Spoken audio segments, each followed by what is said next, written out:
Hey friends, welcome back to my channel Enbiora academy. आज इस video में हम क्लास 9th का चैप्टर 2 गति का क्वेश्चन आंसर सॉल्व करने जा रहे हैं। अति लघु उत्तरीय प्रश्न, जिसमें फर्स्ट क्वेश्चन है विस्थापन किसे कहते हैं। तो हमें पता है कि यह दो बिंदुओं के बीच की जो न्यूनतम दूरी होती है उसे ही क्या कहते हैं, विस्थापन कहते हैं। यह एक सदिश राशि है और इसका परिमाण भी होता है और दिशा भी होता है। सेकंड क्वेश्चन है, जब एक उपग्रह वृत्तीय पथ पर चक्कर पूरा करता है तब उसका विस्थापन क्या होता है। तो जब एक उपग्रह स्टार्ट करता है चक्कर लगाना जिस बिंदु से, और फिर जब पूरा चक्कर लगाकर उसी बिंदु पे पहुंचता है, जब एक चक्कर कंप्लीट हो रहा है तो वह उसी बिंदु पे वापस पहुंच रहा है। मीन्स प्रारंभिक बिंदु भी वही है और अंतिम बिंदु भी वही है। इसीलिए जो विस्थापन होगा वो क्या होगा, हमेशा शून्य होगा। नेक्स्ट क्वेश्चन नंबर 3 है हमारा, एक पिंड जब सीधे ऊपर की ओर फेंका जाता है तब वह h ऊंचाई तक पहुंचने के बाद पृथ्वी पर वापस आ जाता है। पिंड द्वारा तय की गई कुल दूरी एवं उसका विस्थापन क्या होगा, यह बताना है हमें। तो कुल दूरी हम कैसे बताएंगे, तो जब पिंड ऊपर की ओर फेंका गया तो वह h दूरी तय किया, और फिर से जब वो ऊपर से नीचे आया तो फिर से वह h दूरी तय किया। तो h प्लस h इन दोनों को जोड़ देंगे हम लोग, हमारा हो जाएगा 2h, मतलब दूरी हुआ 2h। और विस्थापन जब इसका निकालना है तो जो प्रारंभिक स्थिति होगा, जिस पोजीशन से वह फेंका गया उसी पोजीशन पे वो वापस आ गया है, मतलब जो प्रारंभिक स्थिति है वही क्या है, आपका अंतिम स्थिति भी है। इसीलिए इसका विस्थापन क्या हो जाएगा, शून्य हो जाएगा। नेक्स्ट क्वेश्चन है क्वेश्चन नंबर 4, सीधी सड़क पर गतिमान एक बल 7 बजे प्रातः मूल बिंदु के रूप में स्टेशन से 3 किलोमीटर की दूरी पर थी और 7:15 बजे -5 किलोमीटर दूरी पर थी। आपको बताना है उसका विस्थापन क्या होगा। तो इन दोनों को हम माइनस कर देंगे, जो प्रथम दूरी है और दूसरी दूरी है, मतलब x2 माइनस x1 कर देंगे। तो -5 और ये आपका +3 है ना, तो प्लस माइनस माइनस हो जाएगा, -5 और -3 -8 किलोमीटर। क्वेश्चन नंबर 5 है, कोई वस्तु त्रिज्या r के एक वृत्त पर चलती है और अपने प्रस्थान बिंदु के व्यासतः सम्मुख बिंदु पर पहुंचती है, तो उसका विस्थापन और तय की गई दूरी क्या होगा। तो इससे साफ समझ में आ रहा है कि यह क्या होगा, वृत्त का आधा होगा। तो जब वृत्त का आधा है तो उसकी परिधि क्या होगी, परिधि होती है वृत्त की 2πr। चूंकि यह आधा है इसीलिए हाफ से हम लोग इसको मल्टीप्लाई कर देंगे, 1/2 गुने 2πr हो जाएगा, 2 कैंसिल हो जाएगा, हमारा दूरी पता चल गया क्या होगा, पाई इंटू आर, πr। अब विस्थापन आपको बताना है। तो विस्थापन का हमें पता है कि जो दो बिंदुओं के बीच की न्यूनतम दूरी होती है वही होता है। तो प्रारंभिक और अंतिम स्थिति के बीच की जो सीधी रेखा खींची गई है वही है आपका क्या, विस्थापन। मतलब r और r क्या हो जाएगा, 2r। 2r क्या है इसका विस्थापन। क्वेश्चन नंबर 6 है आपका, क्या ऐसी गति हो सकती है जिसमें औसत वेग शून्य हो। पहले तो हमें जानना होगा औसत वेग बराबर होता क्या है। तो कुल विस्थापन बटे में कुल समय। हमने पहले भी देख रखा है विस्थापन शून्य कब होता है, जब कोई भी किसी भी स्थिति में प्रारंभिक स्थिति और अंतिम स्थिति क्या है, सेम होगी। तो उसमें क्या हो जाएगा, विस्थापन शून्य होगा। जब विस्थापन शून्य होगा तो मतलब औसत वेग भी शून्य होगा।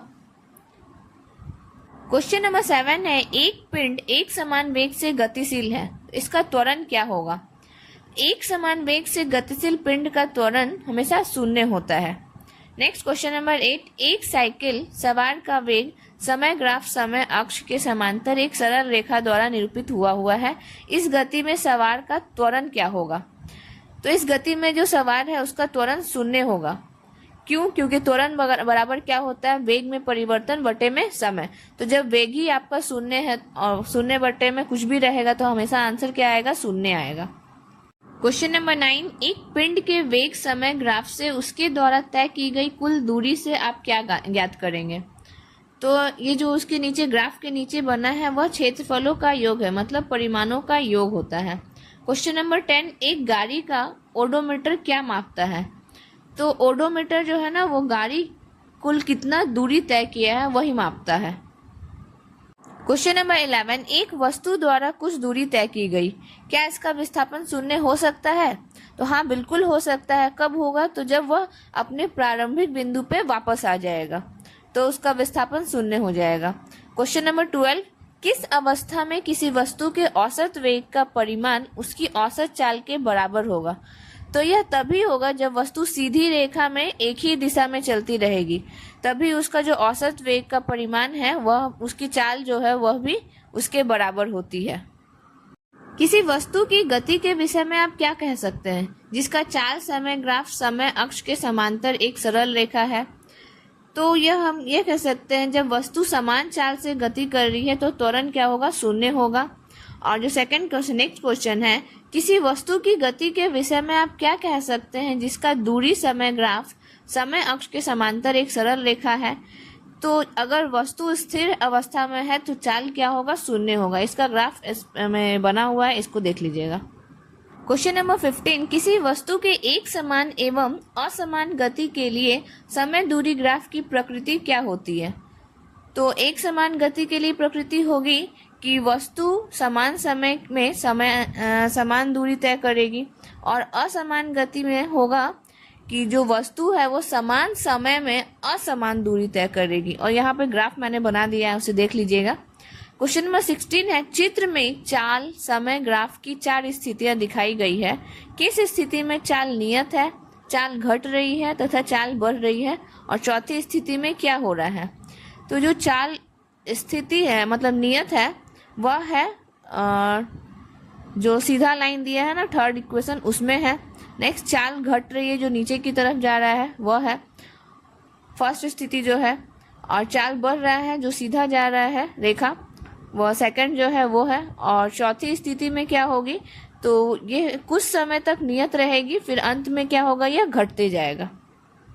नंबर 17, 7 मीटर त्रिज्या के एक वृत्त पर कोई वस्तु 4 मीटर पर सेकंड की एक समान चाल से चलती है, तो एक चक्कर पूरा करने में उसको कितना समय लगेगा? तो एक पूरा वृत्त की परिधि क्या होती है, 2πr। त्रिज्या हमारा दिया हुआ है 7 सेंटीमीटर, चाल दिया हुआ है 4 सेंटीमीटर। तो इसका आपका फॉर्मूला क्या होता है, 2πr, इसमें हमने दिखा लिया दूरी, तो कितना आया 14π। और समय का हमें पता है, क्या करना है, 2πr बटे में v हो जाएगा। फिर इसे सॉल्व कर देंगे तो हमारा आंसर आ जाएगा क्या, 11 सेकंड। क्वेश्चन नंबर 18 में है, वेग समय ग्राफ के नीचे के क्षेत्र से मापी गई राशि क्या होती है? तो जो उसके नीचे की मापी गई राशि है वह विस्थापन होती है। क्षेत्रफल जो उसका रहता है वह क्या होता है, विस्थापन होता है। क्वेश्चन नंबर 19, अचर वेग के लिए विस्थापन समय ग्राफ की ढाल से कौन सी राशि ज्ञात होती है? वस्तु द्वारा तय की गई कुल दूरी या वस्तु का वेग? तो वस्तु का वेग प्राप्त होता है, और इसका यहाँ पे फॉर्मूला देके बनाया हुआ है, देख लीजिएगा। क्वेश्चन नंबर 20, क्या एक समान वृत्तीय गति त्वरित गति है? तो हाँ, एक समान वृत्तीय गति में चाल नियत रहती है, परंतु वेग की दिशा क्या होती है, निरंतर बदलती रहती है, इसीलिए यह गति कैसी रहती है, त्वरित रहती है। 21, क्या एक समान वृत्तीय गति में किसी वस्तु का वेग हमेशा परिवर्तित होता रहता है? तो हाँ, एक समान वृत्तीय गति में वस्तु का जो वेग है वह सदैव परिवर्तित होता रहता है, यद्यपि जो इसका चाल है वह नियत रहता है। नेक्स्ट 22, लास्ट क्वेश्चन है यह, एक डोरी के छोर पर बंधे किसी वस्तु को वृत्तीय पथ पर घुमाने पर वस्तु की गति की दिशा क्या होती है? तो वस्तु की गति की दिशा जो है प्रत्येक बिंदु पर स्पर्श रेखा की दिशा में होती है। Thanks for watching. वीडियो अगर पसंद आए तो इसे लाइक, शेयर और सब्सक्राइब करना ना भूलें।